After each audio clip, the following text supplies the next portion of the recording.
کا معصوم زبانوں سے تم ملک اور ملک کی آزادوں میں علماء کی قربانی کے سلسلے میں جو قربانیاں تھیں اس کو آپ سن رہے تھے. میں اس موقع پر ہمارے تمام ہی پانچ مکاتب کے تمام ہی اساتذہ، ذمہ داران، ٹرسٹی حضرات، ان تمام کا شکریہ ادا کرتا ہوں. اور بہت بلکہ 3-4 دن کے اندر ہمارے اساتذہ نے محنت کو کیا اور بچوں نے بڑی جرأت کے ساتھ، بڑی ہمت کے ساتھ یہاں کر اپنی جرأت مندانہ ہمت کو پیش کیا. اللہ تعالیٰ دنیا اور آخرت میں ان کو بہترین قبول فرمائے، بہترین بدلہ نصیب فرمائے. میرے بھائیوں، بہت تھوڑا سا وقت رہ گیا ہے. ہمیں جو ہے ہمارے صدر محترم سے بہت مفید باتیں کچھ ہی منٹوں میں ہمیں سننا ہے. میں تو خاص طور پر اس لیے کھڑا ہوا کہ آپ تمام کا شکریہ ادا کروں. اور مجھے پتا چلا کہ بڑی بھاری تعداد میں ماں بہنی کے اوپر آئی ہے. امید لے کر جائیں، نیتیں لے کر جائیں، جذبہ لے کر جائیں کہ ملک میں رہیں گے، بھارت میں رہیں گے، بھارت میں پیدا ہوئے ہیں تو بھارت میں مریں گے، اسی مٹی میں دفن ہوں گے، لیکن اسلام کے ساتھ رہیں گے، ٹوپی کے ساتھ رہیں گے، داڑھی کے ساتھ رہیں گے، برقعے کے ساتھ رہیں گے، حلال کے ساتھ رہیں گے، سچائی کے ساتھ رہیں گے، امانت داری کے ساتھ رہیں گے، سنویدھان اور کانسٹیٹیوشن کا فالو کر کے ہم زندگی گزاریں گے. یہی آج کا میسج ہے. اس موقع پر ہمارے محبوب اور ہمارے خاص دوست مفتی شکیل صاحب اور مفتی اسد صاحب بھی اپنا وقت لے کر آئے ہیں. میں بہت شکریہ ادا کرتا ہوں. جہاں آپ کو معلوم نہیں ہے، میں نے صبح میں ہی مولانا سے کہا کہ اس طرح کا ایک پروگرام ہے. باقی مولانا کو بھی ظہر کے بعد ایک اہم میٹنگ کے لیے بھروش بھی جانا ہے. تو میں بلا کسی حائل ہوتے ہوئے مولانا سے درخواست کرتا ہوں کہ تشریف لے آئیں اور اپنے قیمتی ملفوظات سے سامعین کو مستفید فرمائیں. الحمدللہ وکفا وسلام علی عبادہ الذین اصطفى. اما بعد. قابل صدر احترام علماء کرام، مہمانان اعظام اور عزیز بچوں، ہمارے سے پہلے بہت ساری باتیں آپ کو سن چکے.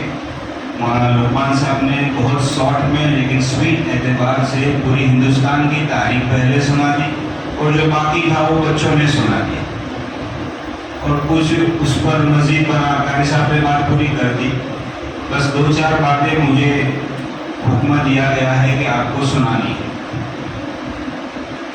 تو مختصر میں یہ کہ پوری دنیا کی تاریخ ہم اٹھا لیں کہ جب بھی دنیا میں ضرورت پڑی ہے جہالت کا مقابلہ علم ہی سے کیا گیا.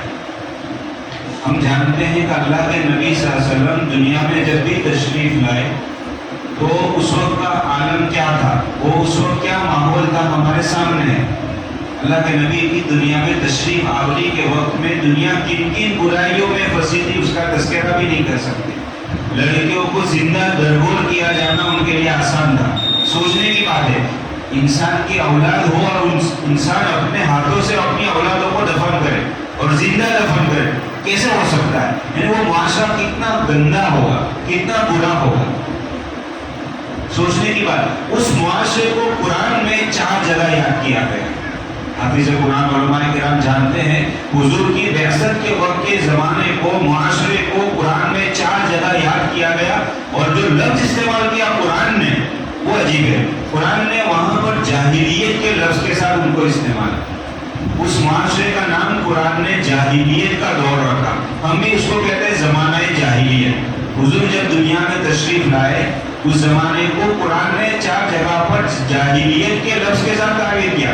حالانکہ جوا عام تھا، بیاج عام تھا، لڑکیوں کو زندہ درگور کرنا عام تھا، اتنی بڑی بڑی برائیاں تھی، لیکن قرآن نے جاہلیت کے لفظ کے ساتھ اس زمانے کو یاد کر کے قرآن کے پڑھنے والوں کو ایک میسج دیا، ایک پیغام دیا کہ جتنی بھی برائیاں اس زمانے میں ہو رہی تھی ان تمام برائیوں کی جو جڑ تھی، بنیاد تھی، وہ جہالت تھی. جہالت کی وجہ سے یہ سب برائیاں جو ہو رہی تھی، آج بھی جتنی برائیاں ہو رہی ہے علماء لکھتے ہیں کہ ان برائیوں کی جڑ جو ہے بنیاد ہے جہالت. اس زمانے میں بھی اور ابھی بھی جتنی برائیاں ہو رہی ہے، جتنی اللہ کی نافرمانیاں ہو رہی ہے، اس کی بنیاد جو ہے جہالت ہے. اب اس کا مقابلہ کیسے کرنا ہے اس جہالت کا؟ تو حضور صلی اللہ علیہ وسلم کا جو پہلی وحی آئی اس زمانے کے اندر، اس کا مقابلہ کرنے کے لیے حضور صلی اللہ علیہ وسلم کو جو پہلی وحی آئی، پہلی وحی کا پہلا لفظ اقرأ بسم ربک الذی خلق.